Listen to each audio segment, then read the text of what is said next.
Hello and welcome to the International House of Pancakes right here in Clifton Park. It is Flock University. I am sitting next to the head coach, the general manager, the man who makes things happen, Damon Ware, everybody.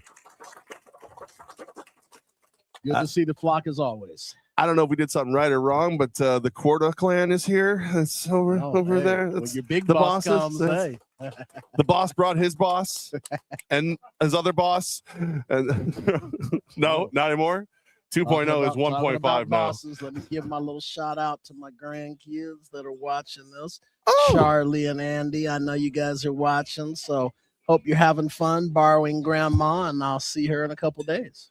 Yeah, I'm not used to you having alone time. Like I probably should have scheduled the Orange Roof for this week and done IHOP a couple weeks ago. It could have been. That probably would have helped. But we're here. We see the Flock is here. I see Sammy's taking weird side video. You never take side profile of a fat guy. It's a rule.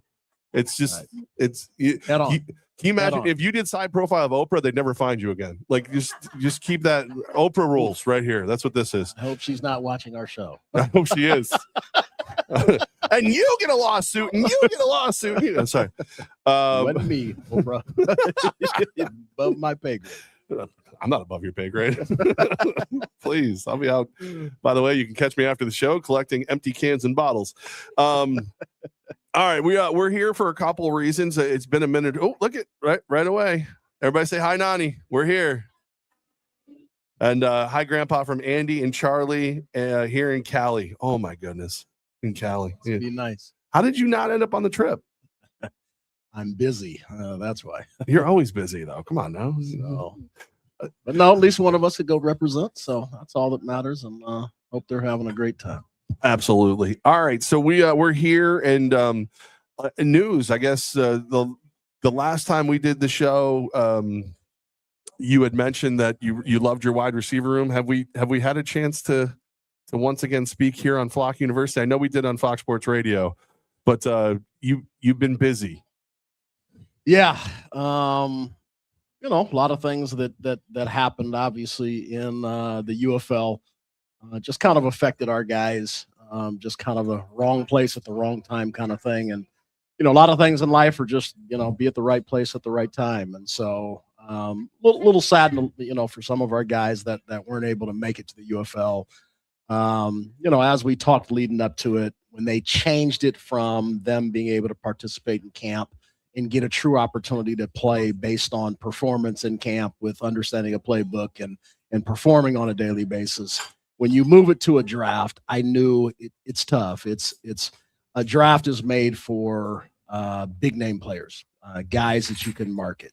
And so I knew right away when they changed it to the draft system, we were going to be a little bit in trouble just because we had a lot of small school kids. But ultimately, all you can do is keep building value. I mean, this is a tough business. And to get to that life-changing money, you just got to keep putting yourself in the right position. So it was great, obviously, announcing, the offensive MVP back in Dwayne Brown. And as I told him, we're going to get other opportunities. We're definitely going to get there, but we still got a ton of work that we could put in, and that's a great part is the ceiling for him is still high. It's so there's a good distance we can still go. And we'll get there this year, step by step, just as we did last season. So he'll get further opportunities in the future. But, exciting news is, I've got his paperwork. It isn't all into the league, so I'm not going to say his name. I'll get all that stuff in on Monday, and I'm a stickler for the rules. But do you want me to just point people to this question? But let me just say that both of our MVPs will be back in 2026. I've seen a lot of people like, does he mean this person? That's what they're doing. I mean, I can't speak for Coach, but yes, I would. I mean, yes. All right, so a lot of people have asked questions because we obviously the guys that we had last season who have all been selected at some level to at least be looked at by the USFL. Those are great players. Those are great guys. Whichever ones are coming back or which aren't coming back, we now know at least two of them are, right? What does that mean for camp? How does that change your view of what we do in camp in March? Doesn't change anything. We'll have the toughest camp in the country. We will battle it out for 14 days and find, our 24, 25 kids that can help us win a championship. Just looking at the board, we're down to our last couple spots. I'm definitely going to have to make a couple changes as some of these other things develop. And that's always the tough part of the business is, I've got to constantly, deal with this roster. And again, we have other guys that didn't make it in the draft that, again, we're discussing the future. So, could be some changes obviously coming up. It's just one of those things. Timing is everything.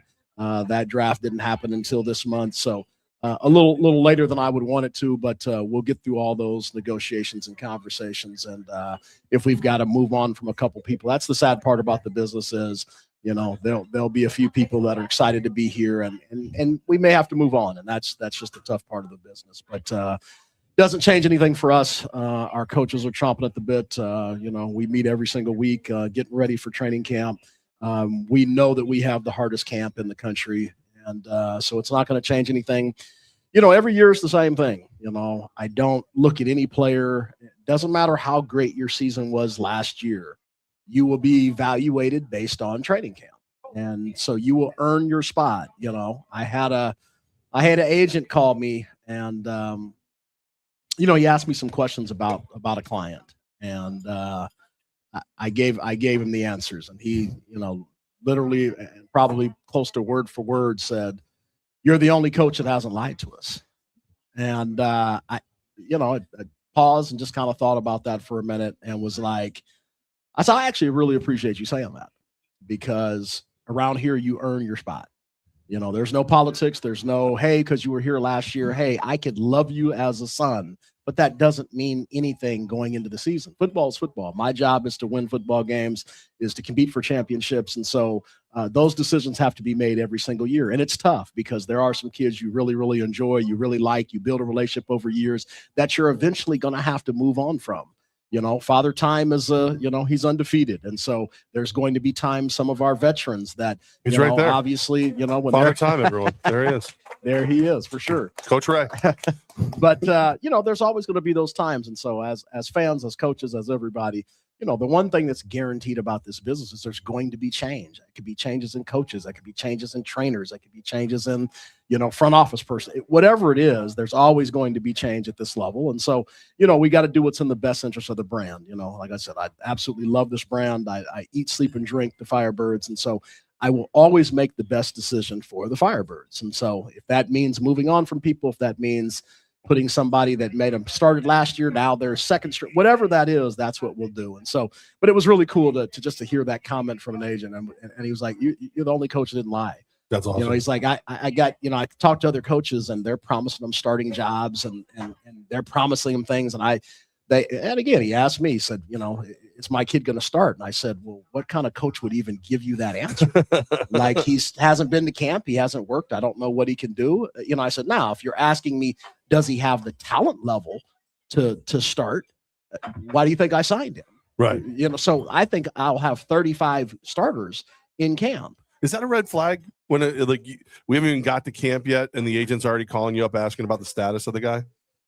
Not that it's a red flag, but I think there's coaches out there that actually promise guys things like this. And I told him, I said, would you really want to send your player to a team that promises him a starting job? And he said, no. And I said, don't you want your client to earn it? Because if they move on to the UFL or the NFL or the CFL or whatever it is, do you think you're not going to have to compete for your spot? Right. And he was like, absolutely. And so, like I said, just another tidbit of things that happened through the recruiting process. But I can tell every single player, and that goes all the way to our best players. You have to come in shape. We start with a conditioning test. If you fail the conditioning test, it already drops you down the depth chart. And I don't care who that is. So, and then you'll be evaluated on a daily basis. Everything you do is charted and graded on a daily basis. We have a phenomenal grading system that we use. And so you have to earn it. And so there's like I said, I can't believe that, this agent was telling me how many teams had promised his player a starting job. And I was like, if you're trying to get out of coming here, please tell me. Because I said, how I feel. It's if you can't say, I don't want to be anywhere else, I don't want you. So if you're thinking about this, let me know now, because I'll move on. No. That's not what we're saying at all. Some people had called us, and this is what they were saying, and I said, yeah, I just, as a player, I would never want to play for a coach who's promising me my job, because that's terrible. Why have training camp then? One of the guys who earned that spot for us last year, he's back this year. We love him, is DB3, Dwayne Brown, and his Patricia, his Nana's on here. So hi, thanks for doing such a great job with your family tree, and we love having DB3 around. He really is. So you and I are probably on watch lists for very different reasons. Like, do you have other coaches that are consistently hitting you up, being like, "Hey, just so you know, I do need secondary help. So if you do cut somebody, can you let me know?" Do you have guys who do that kind of stuff? Sure. Only the ones I'm really close to. They'll call and ask, "Hey, this is the position I'm at need, and if you cut anybody," yeah, and of course for me, it's for our 35 guys. If you come, is that going to help you enough to be as good as us? I can't help you. But I mean, at the end of the day, I do this for these young men, and so at the end of the day, if you come in and you do everything you're supposed to, you're studying your playbook, you're doing the workouts right, you're being coachable, you're being a good kid in training camp. The last thing I'm gonna do is throw you away like you're a piece of garbage, like what Baker Mayfield was saying. No, I'm gonna treat you well enough that I will help you find a job. Like I said, even if it makes somebody better, I just can't let that bother me. I truly do this for these kids. So for the 35 guys and for any of our 35 that are watching that haven't been here, you're going to work hard as heck. But at the end of it, if you do all the little things, you build relationships with the right people, you work hard every day, you participate in what you're supposed to, you do the homework that you're sent home to do on a nightly basis. If you do all those things, I'm going to work hard to find you a place to go when you leave here. And like I said, I truly do this for these young men. I don't want to see anybody left out, especially the good ones. So I will help anybody that comes through our organization. If you need a place to go, I'm going to help you find that before you even leave here. So that's the good thing. We're live at IHOP in Clifton Park, which has been an amazing support of the team. As a matter of fact, Clinton, the big boss, came over to me before. He goes, "What more can we do? What more can we do for the guys?" So, like, that's a testament not only to the greatness of Clinton and his staff here at IHOP, but to the guys you're bringing in. Because he's asking by name. Like, these guys are coming through here once, maybe twice a week, eating and whatever. And he's like, how is, Dwayne? How is I see Isaiah Scott I believe just called you the GOAT. And just you're getting calls right now? Oh, it's a guy with a nickname like Supernova or something. Who would have a nickname like that? That's crazy. But like Isaiah Scott, he's another great guy who came through here. I didn't know Isaiah Scott spoke until about 6 months into him being here. He's the nicest, quietest, largest, fastest human I've ever met in my life. I love those type of kids, and he's just a great kid. Again, him and I are discussing things, and like I said, that's always the bittersweet. It's did you say you and Isaiah Scott are talking? Of course. Why would I not? That's journalism right there. I got that right. I dug that out. I can tease you with that one, but yeah, like I said, just all these kids. We really brought in a phenomenal football team last year. You talk about solid character, all guys that worked hard, all good people. And like I said, it's our business. There's a lot of change, and I get it. There's fans that you start liking somebody, and that might not be here next year, and you just gotta go through those things just like I go through them. There's plenty of people I really like, and there's reasons you move on. There's a multitude of reasons why it doesn't happen for the next year. But the one thing I will always do is I'll bring you the greatest set of players that I can find out there through my recruiting efforts, and I'll bring you great character kids with great athletic talent, and you'll fall in love with some new people coming up soon once training camp starts. So just super excited. I hate to say this, but I really see the team that we have put together now as possibly being better than last year's team. So every year you just got to get better. That's what we talk about just as players, get 1% better every day. We've got to do that as an organization. We've got to do that as a coaching staff. That's why we meet all off season. But we're going to continue to bring you the best of the best. We're going to earn it, and we're going to get on the field and compete for a championship. And I don't think there's a lot of franchises that can stand up and say they'll compete for a championship year after year. We are one of very few in the world that can speak this language, and it's because of all the hard work we do. I believe in our coaching staff. I love our ownership.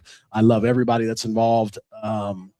down to our equipment manager. We all are working so hard to maintain this dominance. And I just don't think people realize how hard we work to stay at the top, because it's, again, it's a very simple thing to fall off. I mean, especially when you go undefeated. I mean, the first time we lose, we're talking about a letdown. So to stay at that kind of a dominance, and again, obviously we hope that we can go undefeated again this year. I mean, that's the goal. That's the goal that we'll set in training camp. That's the goal that our culture will be set by, is to just keep winning and don't feel that disappointment of defeat. And that alone is such hard pressure. And so that goes for every coach that has to work. It goes for every player. You have to live that every single day, 7 days a week, 365 days, because right now, if they're not training hard, then again, they're going to come into camp and they're going to go home. And so it takes all hands on deck. But like I said, I love the group of kids that we got in. There's a bunch of really good kids.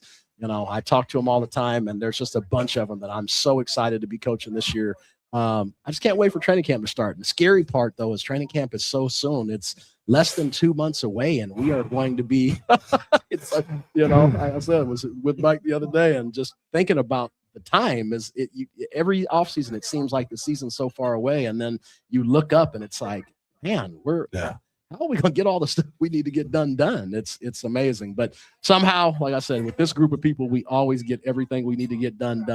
And that's a testament. Again, we're all dialed in and we all want to win. And that's fun to be around. Yeah. And to be blunt, you and Mike Corder are insane. Like you'll schedule meetings like 6 o'clock on a Saturday morning. I don't know what human does, like 6 on a Sunday. At least I can pretend I'm going to church. Like, what's wrong with you people? Addicted to success, you know what I mean? And that goes for whatever it is. That's how he's built his businesses and how we build this. And like I said, we were in a meeting yesterday, and just hear him talk about this team as a way to give back to the community. I don't think he gets enough credit that he deserves. Is he does this to give back. He doesn't do this to make money. He truly does this to give back to this community. And to have people like that around, like I said, it deserves some credit. So yeah, we have great owners. We really do. I mean, Andy Gelcher, Mike Corda, Richie Cesnit, they local guys. That's always my favorite part when we have meetings with places like IHOP or whatever. It's like, yeah, but what happens when the team leaves? You'd have to drag 3 local business owners to wherever you're going to get it done. So this is here for Albany. I think I saw a lacrosse shirt earlier. I was like, well, we don't have one of those anymore. This is well, I'm just like, I don't think people realize what these guys and you moved here, you're part of it, what you guys actually do. Like I do a fraction of what you guys do for this team. And I feel like I do too much for my own personal life, but it's worth it because I love it. But you like eat, sleep, breathe. Mike eats, sleeps, breathe. Like it's, Andy's always doing what we need him to do. Richie hides from me like the plague because he knows if I call him, we're going to be working. Like he's like, I have a business to run, Levack. Leave me alone. I'm like, I don't care. I'm finding you. It's impressive the work you guys all put in. And Anthony Bisner, who's our ticket guy right now, 77 days. Thanks, Biz. Thanks. That's to the first game. That's the first game, right? Right. That's when your season starts, right. Coach is mid-March, man. Everybody's here. Like that's going to be gigantic. Of course, Flock Support will be here to help, and we got the Nest. Chris Sipperly's here. I saw Adam just say they got a bunch of the new guys are already featured on that, so make sure you check that out. I guess the question I keep like thinking about when it comes to you and dealing with this talent is, how do you tell the guy who looks at you kind of like a father figure, hey buddy, I appreciate you, I just don't have a spot this year? It's tough. Like I said, but that's the job. I mean, it's to do the job that I do, you have to embrace that process is brutal. It's brutal to take in 35 guys knowing you got to send 10 of them home. You know what I mean? These are all guys that you feel going into it can help you win a championship, but 10 of you got to go. It's tough. And, like I said, I know a lot of people, they see me do it and like, man, why is it so easy for you? And that's not that it's easy. I've done it so many times that, again, it's just, I understand the process of it, but that's the tough part of the job is I'm always going to be again, somebody gets a long-term injury. We don't have a, the way that an NFL can hold guys and get them through surgeries and get them on the field. We don't have that. And so, even a long-term injury can get you to be sent home and to go home and treat. And so there's just, again, we've been blessed around here just to, I'm sorry, I got to pause for a second. I know for people who don't know how that works, like I know for a fact that if somebody has been injured, they're sent home for treatment, but you're still there for them. We just can't hold them on the roster. I know some people might hear that and be like, you guys just cut them loose. No. A coach and I know you and Mike and Andy and you guys have had conversations. How do we make sure this guy's health is protected for the future, even beyond what it means for the team? And again, even forgot, last year we had a guy that couldn't get the treatment, where he lived, and we kept him here the whole season. And that's expensive to do. So we do right by our guys. Yeah. So it's not that, but it changes your roster. If a guy gets an 8-week injury, he can't help you. Yeah. We play 12 games. So it's not, your roster spot has to be, replaced. And so there's all kinds of moving parts, and it just is what it is. But, as I tell our coaches in our meetings, I'm always going to make the decision that's best for us winning a championship. And, it's harsh at times. It's gut wrenching. It's, you move on from guys that you really, consider family. And it's, like I said, if that's the funny part about, like I said, there's some players that'll question, I thought we were loyal to each other. And it's, and people use that term so loosely. And it's like, okay, if I signed you 3 years in a row, that didn't show you I was loyal, but you want me to keep you beyond your prime. And then if I get fired, are you going to give me a job? Are you going to give me a severance pay? Are you going to help me once I get fired by keeping you long? And then when you ask them those questions, they never have an answer. And it's like,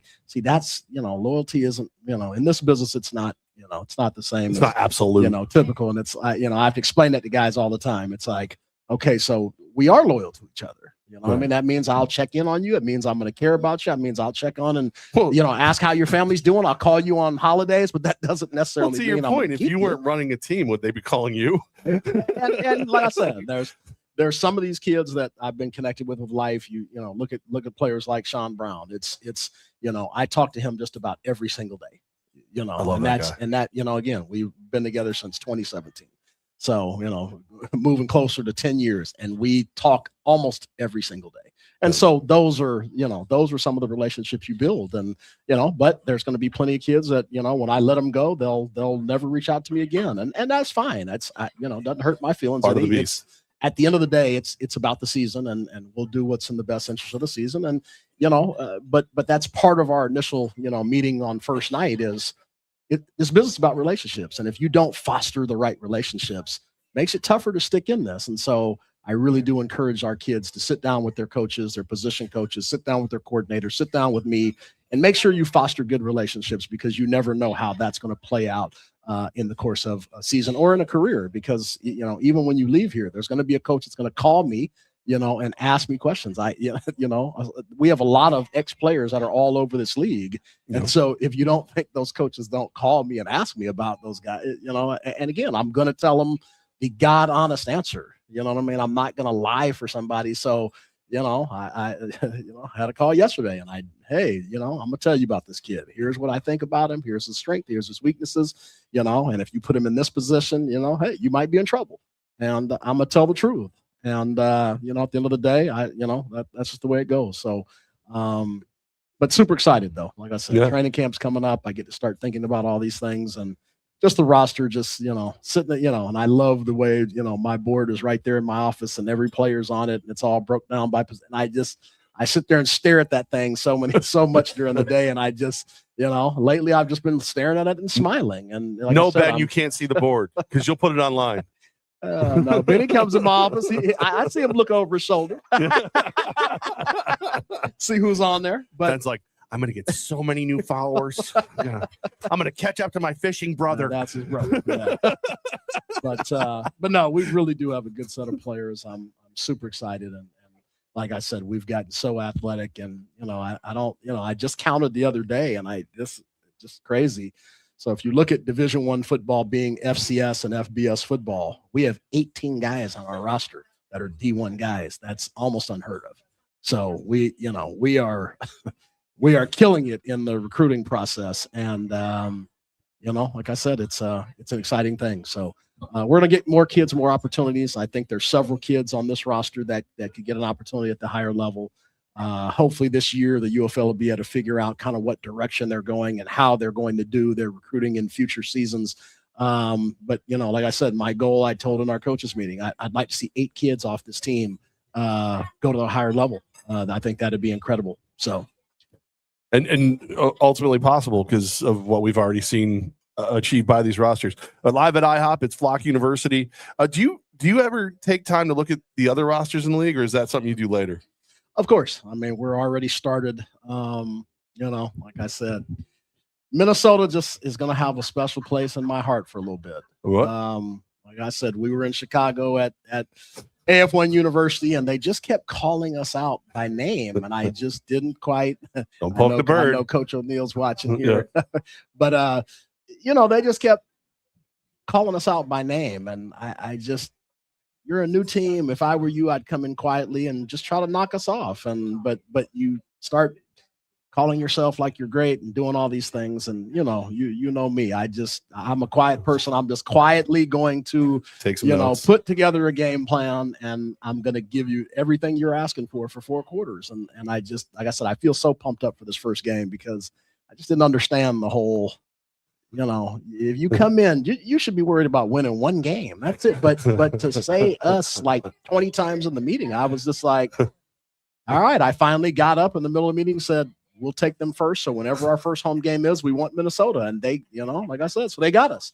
I thought there was a point I looked back and you and Coach Walker from Kentucky were like rock, paper, scissors to see who was going to get to play Minnesota first. That's the one thing I love about our league is, as coaches, we all are in these very tough positions and there's very few jobs in the world. And so we respect the business. And so, said Coach Walker and I have gotten way closer. I absolutely love Coach Harbad. And, so you get to, that's why I love when we go to Chicago, we get to hang out and really be together for full days. And so it's really fun. And, like I said, so when you start talking about some of the coaches that we respect in this league, it's like, we all kind of like, you're coming in here and just kind of poking at guys that have been here and done it. And so let's just say that after I said I wanted them first, they said they wanted them second and third. And I think it's pretty close to that. I think in their first 4 or 5 games, I think they'll play Kentucky, they'll play us, and they'll play Nashville. So careful what you wish for sometimes. Yeah. So as everybody takes notice. So it'll be exciting. It'll be, but for me, I wanted the 2 champions from the other leagues that came in. I wanted them the first 2 games. I don't like easy schedules, and I like to test our teams, up front. That helps us in the back end. So we're going to start off our season with Minnesota, who's a 2-time champion of another league, and then Beaumont second, who's a champion of another league. And we're going to welcome them both into the league, and let's see what happens, and let's see, how much we can build up some rivalries and some new teams right off the bat. Baptism by Firebird. It's welcome to the league, boys and girls. I mean, that's the blessing and the curse of where the league's at. It's growing, but there really aren't a lot. There's no weeks off. Like, because Minnesota, right. You said they've got a championship DNA. They've won in multiple leagues. They're not going to. I know you're not going to take them lightly. Beaumont, championship DNA. There's a lot of championship DNA in this league, and it's going to be. It's everyone else is aiming at the Birds, aiming at you.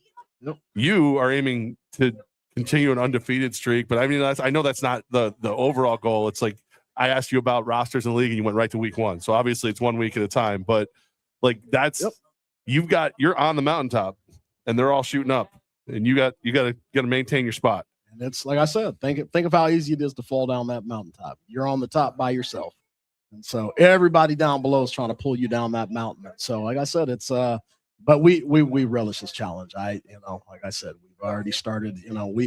We pulled out tapes of Minnesota. Coach Clark was their offensive coordinator last year. We've pulled out tapes from another league and started to break that down. So we're not gonna, like I said, that's one thing about us. We take everything very seriously.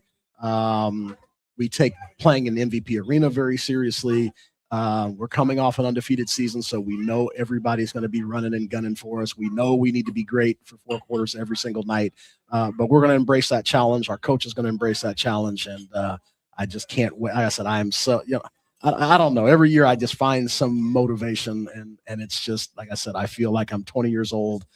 getting ready for some exciting days ahead. And I just, like I said, we are majorly motivated going into the 2026 season. Absolutely love it. All right, we're live at IHOP. It's we got the flock here. We got I see Father Flocker, Mother Flocker. I see Chris Chipperly, Sipperly. Like a lot of yeah, whatever. Got Chris and Adam do a great show. Yeah. But we've got this group is always here, so I appreciate you guys. I know it's sub-zero if you're not in the area.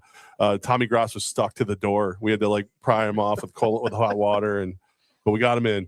But we're going to avoid the snow tomorrow and stuff. All right, I guess it's time for questions from the flock. Anybody here? Oh, Tommy, but hold on, we got to talk about some other stuff. What do you want to talk about? Let's talk a little bit about the NFL. I picked the Rams and the Broncos, and they're in the Final Four. I mean, let's talk a little bit about that. All right, I got a bet on the Rams over the Patriots in the Super Bowl. Anybody can clap for that? No, okay, fine. Oh, yeah, thank you. But, are you offended that the Bills are interviewing high school coaches and not you? Absolutely, man. I thought that was so obvious. Interview a guy for a head coaching job that hasn't coached past high school level. I think that's. Sorry, real quick. Coach Howard from the Monsters, going to be a great season. Hey, Coach Howard, thank you for watching. You're welcome to join us anytime. Thanks for reaching out. Sorry, go ahead. Trying to start something. I know. Hold on my show for the Monsters. Are you kidding me? That's all right. Well, it's just like we finally know you guys. Hey, we can't wait to compete against you guys. Looking for a great season. Like I said, I know you guys have a great owner. I've got to talk with Jake. He's a good guy. So, like I said, I wish you guys all the success. But we'll see you week 1, and we'll figure all that out. Yeah, just don't be like other Minnesota places and not show up. That's all I ask. All right, so the championship games are tomorrow. You had Rams Denver. You think it's going to stay that way even with the Bo Nix injury? I mean, obviously it's tough. It's if they're to pull this out, Stidham's got to play phenomenal. I do love what Sean Payton's talk about with Stidham of just, and again, he had a take like this way back in training camp that they had 2 quarterbacks. And so I think Payton is a phenomenal OC. So just the way he's talking, it could just be fluff, but he's been talking about Stidham for a while. So I do think that he could probably come in and run the game plan. Denver's defense is just so tough. And like I said, but the Patriots have been playing great. Don't take anything away from them. May's going to have a tough night against a tough defense. And like I said, all it takes is to get rocked a couple times and it changes the way your outlook is on standing in the pocket. So I'm still going to take Denver by a smidgen, probably by a field goal. But, like I said, if they do lose, I mean, obviously losing your starting quarterback, the game before going into the AFC Championship is obviously a hard thing to overcome. So, but I'm gonna stay with my pick. All right, and I think Denver covers. Not to turn this into a gambling show. I think Denver covers. I think the Pats win, but that's also because I bet that. I hope that it happens because it's a good payout. Well, it's wishful thinking. It's 55-1. But no, the Rams. So. Like I said, Seattle's a vulnerable opponent. They've been really dominant. But I just think that the Rams have something, and I think they play to their competition level. I know Seattle beat them, in that last game, but I really feel good about, again, Stafford's playing great. Kyren Williams running the ball well. They're spreading the ball around. I just, like I said, I feel good about it. I still think that it could be Rams Broncos. So it's going to be a fun day of football tomorrow. Perfect day to be in a foot of snow, sitting at home, enjoying 2 football games. So yeah, I'll take it. Yeah. By the way, Belfour Property Restoration. Call Jeff Levack. I'll take care of you if anything goes wrong. Yes. Hey, I got to pay for my own pancakes, okay? Cowboy Bobby, Coach, what are your thoughts on all the defense-centric teams that have gone deep into the playoffs this year? I mean, in the outside level, defense does win championships. I mean, that line's been said for so many years.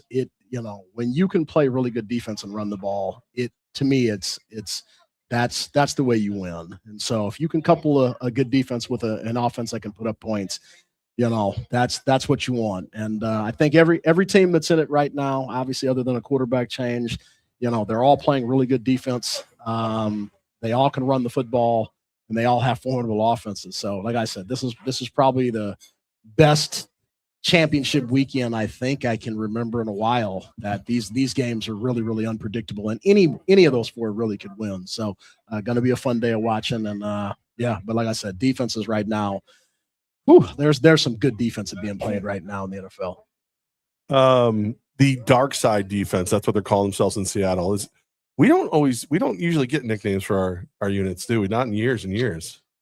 We haven't in a couple of years, but maybe somebody will convince us to come out with a name. Well, I mean, I feel like the last thing was just our Cisse with everybody doing this. All right, and I see Coach Hobbs has checked in. That's awesome. It's good to see for Hobbsy Hobbs. All right, I guess the Buffalo thing. I'm sorry. Benny Ice and his family are here. That's all right. As a head coach, the Buffalo Bums. Ray has chimed in. Ouch. Somebody, never mind. I'm not going to do it. I'm not going to pick on Ray. Ray's been taking strays all day. I'm not going to do it. I'm going to leave him alone. As when you watch it and you see that roster, that had to be the most flawed Bills roster in years. Sean McDermott gets fired, but the guy who built the roster gets promoted. As a head coach, did you just feel pure rage when you heard that? I mean, again, that's unfortunate. I think McDermott's done a tremendous job. They've had a lot of turnover over the last couple of years. They went away from getting a lot of the big name players and money guys to coming back a little bit and trying to depend on the draft, and they've done nothing but win. And like I said, even Benny and I talked about it the other day in the offices. If you're going to move on from a coach, there's two things that can happen. You get better, or you get worse, and it's way easier to get worse. So if you're going to fire somebody, you got to have somebody in mind. It's who's going to take these reins, and who's going to make us better. To reach out to a guy that's never coached in the NFL, just think of how all this looks. Is so you get rid of a guy that's in the playoffs every year, that won a playoff game, and you interview a guy that has got no experience and 10 kids. Yeah. Where do you go from there? And so that's the sad part. So you didn't have a plan, and that's pretty fairly obvious that you don't know where you're going next. And so what are the chances of it being successful? Stop drinking the syrup. It's not alcohol. It's not going to help. But you've got a upper level quarterback who's only going to make it so many more years. So you need to have a plan in place now for it. Really got to be a win now. Is you need to address some things in free agency. You need to have a great draft, and you need to have a great coach that can bring in a great culture and help this team win. As if not, the window's going to close. It's going to be another team that's got a great quarterback that's going to go downhill. It's going to be like I said, I just don't understand all the public pressure and a guy loses a playoff game and you got social media, and that's the problem with all the ways that you can make comments about people. But we got fans influencing to say, we should fire, and it's just like, great. Well, okay, if we fire this guy, who do we bring in? Right. Who replaces him?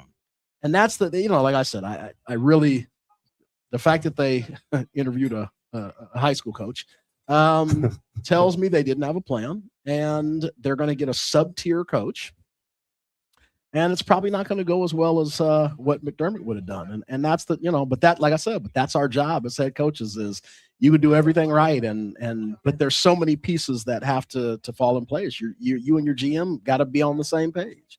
So the way Pagula's been talking, obviously there's some dissension, from the GM and head coach. So how one stays and one guy, I don't know. Like I said, that's above my pay grade. And but at the end of the day, that's the frustrating thing as coaches, is we can do a really, really great job.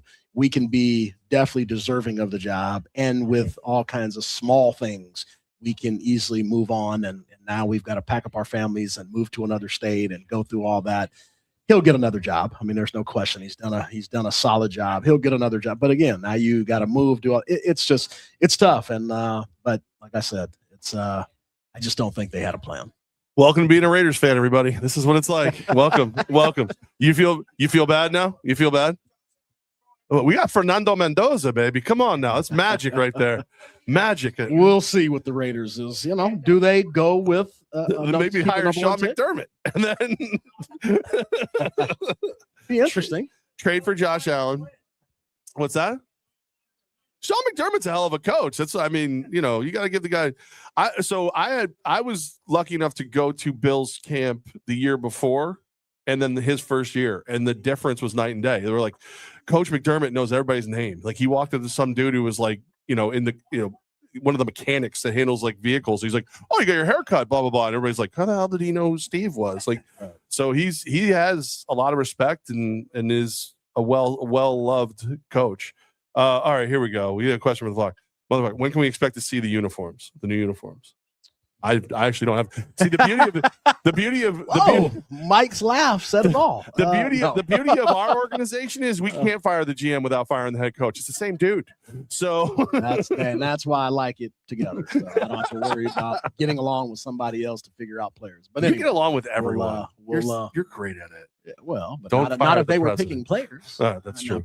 Like I said, that requires a really, really good skill, and two people have to be on the same page. And that's why I think the UFL thing is weird. Is you fire all the GMs, you put it all in-house in the league office, and now you're going to recruit for all the different teams. I don't want. How are you going to know exactly what I want? What my staff wants, what kind of offense and defense we run, especially like. How are you going to pick guys for me that I want? Right. And then I'm at the veto.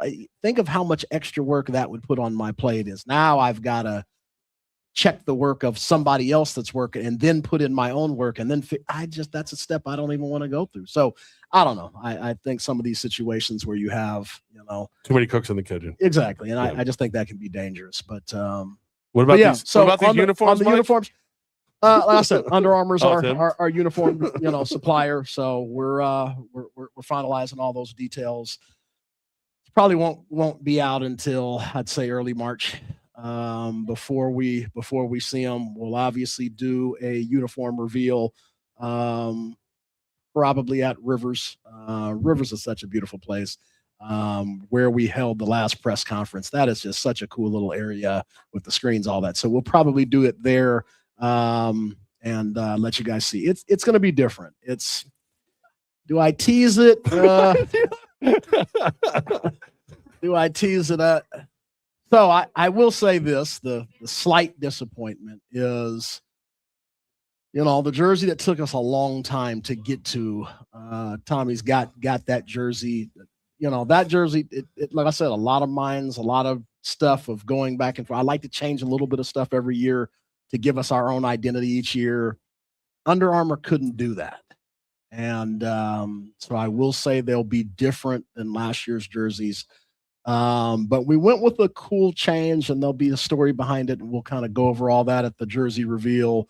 But it's going to be different, and it's going to be cool, though. So a lot to kind of play into that when the time comes. But, yeah, like I said, Under Armour, they've, we'll see how this partnership goes. We're excited for it, and we'll see how that goes. Now everybody's asking about the helmet. Is Spike going to be back on the helmet? Are we going to sell mini helmets? Listen, I'll sell anything you buy. I mean, if you want mini helmets, I'll go get them. We'll sell them. I don't care. But is there changes to the helmet? Can we talk changes about to everything? Oh, so the helmets will be a little different. The jerseys will be a little different. They'll be clean. They're like I said, they're going to be nice, but they're going to be different. And so every year we put out something, and some people are going to love it, some people aren't. But we'll find out this year how everybody feels about the jerseys. Don't act like you're not going to buy one anyway, Tommy Gross. Whatever it is, that was probably the biggest disappointment was they just couldn't do specifically our jersey from last year, and that was I had to take it all the way up to upper management, and then they had offered possibly a lesser quality jersey to do, and I just was like, why would I want that? Right. What I mean? So no, I want the best of the best, but like even some of our colors they couldn't do. So there, like I said, there was a little bit of challenges to get it all together, but I love them, and I think the few that know what they are, they all are high on them. So I said, we'll put those out as soon as they come in, but they will be a little different. I will tease that out now. They'll be a little different. All right. And listen, intellectual property plays a part in this and everything else. And listen, I'm wearing Under Armour boots. I'm thrilled. I love UA. I'm in. And we had to have a reason for Tommy Gross to buy more jerseys. That's the real reason at the end of it all is Tommy Gross owns at least one of every one of our jerseys. And the leases, the leases. The one wears Wade, one wears Levack. I don't know what's going on over there. It's one made good decisions, one not so much. I'll let you decide which is which. Any other questions here at IHOP? Yes, Tommy. The new streaming partner and TV partners. I don't think we're allowed to say that yet, are we? No, so the league is working through all the details on that. But it'll be good. It's going to be very good. You're going to like it. That much I can tell you. Any other questions? I think that'll do it. What do you got? What? Will there be? Oh, there you go. All right. Will there'll be a youth day on the schedule? Last year we had youth football teams walk the field and they loved it. I believe so. I think Nick Vennard, our director of game day ops, is heading that up. So, Mary, be on the lookout. Nick will be reaching out to you once he knows which game makes the most sense on the schedule to have that happen. Where's the championship game going to be held? In Albany at the highest seed.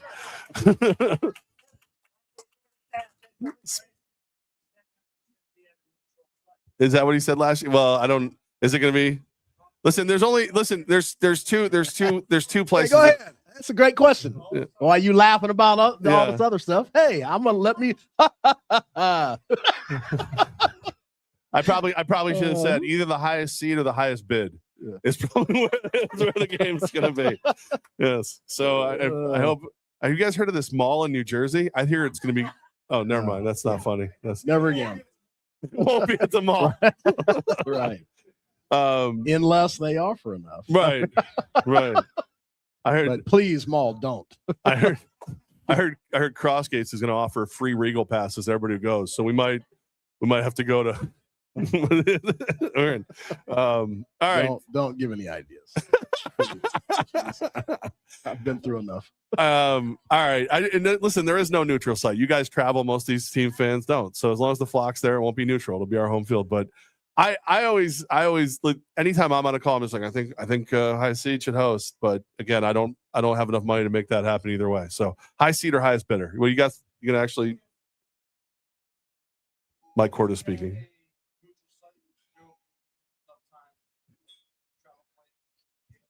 So what Mike is telling everybody here at IHOP, which you should be here, is that if it is at a neutral site, they will make sure there's more than enough time to make plans to be there and to do what you need to do if you want to join us at that neutral site.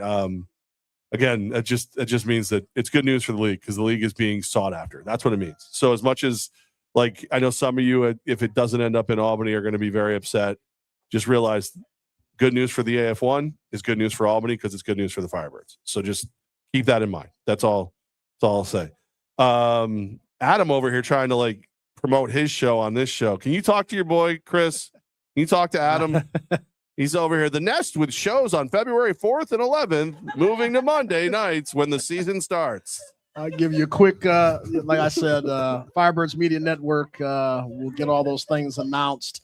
So as we talked about earlier, it'll be 2 shows. Obviously, it'll be Flock U on Wednesday nights, the Nest on Monday nights. So there's going to be a great lineup this year, a lot of new content, a lot of new stuff that we're doing. So it's going to be a really fun environment with both shows. Like I said, we'll have more video on my shows, a lot of new stuff on the Nest. So it's going to be a real fun year for media. Absolutely. I think Adam said thank you. You're welcome, Adam. Just make sure there you go. Yes. You're welcome, Adam. You better be promoting Flock U on your dang show now. That's what I'm saying. How dare you? We're all together now, so yes. I'm just competitive. What do you want me? I got it. Plus, I don't think Adam likes me. So I think it's I know he talks smack about me to Chris. Chris told me when he got here, he's like, Adam hates you. I was like, what did I do to Adam? And then you just got them two in a fight. yeah, I did. Tune in for a very special nest on February 4th when Chris and Adam throw hands. Biz, please send an email. So people are asking about their tickets. So Biz, if you email to just go to the website firebirdsaf1.com. If you're having any issue with your season tickets, make sure you reach out and we'll make sure you're taken care of. Now Adam's just running. It's just, if you go in the Facebook comments, it's just Adam. It's just that's not true. Yes, it is, Adam. We know the truth. Come on now. Just kidding. All right, everybody. Any other questions here? Any other announcements you want to make, Mike? No, you just want to give me a dirty look? Okay, great. Thanks. By the way, big snow coming tomorrow. Don't travel. And if you need anything for your property, Jeff Levack at Belfour. us.belfour.com. Jeff Levack. All right. He is the head coach, the general manager, Damon Ware, everybody. The first family, the Cordis over here, everybody. Come on. Just so we're clear, if Gelcher was here, I'd be like, the first family, the Gelchers, the first family, the Sessons, but it's the Cordis shut up. Mike's already got something in store for you. As soon as everybody's like, why isn't he just wrapping up? Because as soon as this turns off, Mike's wearing me out. Worse, Gina might wear me out, and she's way scarier than Mike. She smiles, but it's not. It's hiding something. It's a hiding smile. Yeah, I'm scared. So what? I am listen, I sit next to this guy and tell fart jokes. My name's Jeff Levack. Smattering of booze. I'll take it. Getting better. All right, we can't end this. Actually, you know what? IHOP. Give it up for IHOP and Clinton and their staff, everybody. We love you guys. And the flock. You guys are amazing. We love you guys. Always. And we can't end this show without those two simple words. 1, 2, 3. Flock you.